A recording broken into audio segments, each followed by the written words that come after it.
Вака, вчерашната изјава на премиерот Зоран Заев беше ослободувачка за сите нас кои сме против рудниците, за сите оние кои што ги согледале работите на кај одат со рудниците. Беше ослободувачка и јас ја поздравувам оваа изјава, беше така да кажам надежна, дури влева една голема искрена надеж, затоа што он рече дека тоа е официјален негов став, односно како став на премиерот, што значи став на владата на Република Македонија.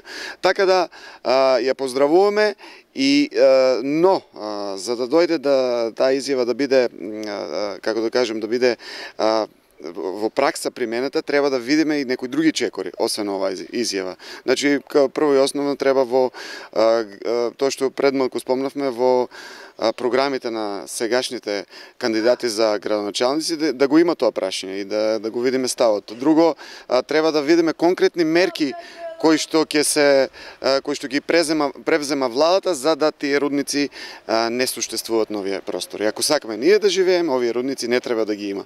Така да би супер ја поздравуваме изјавата, но понатаму ќе бараме по-конкретни мерки и по-често да се става на дневен ред ова прашање за рудниците.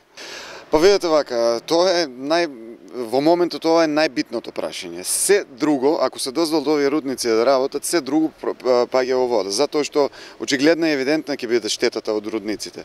Така да, ако било кој што сака да ја води општината, не се залага за здрава животна средина, особено за таква Г1 тешка загадувачка индустрија, не може било што друго понатаму да планирате. Значи тоа е основата. Ако овие рудници се отворат, на кои тие луѓе ќе бидат после градоначалници и на кои луѓе ќе бидат советници. Така да прво и основно прашање се рудниците да се стават во нивните програми и активно да се борат против тие рудници.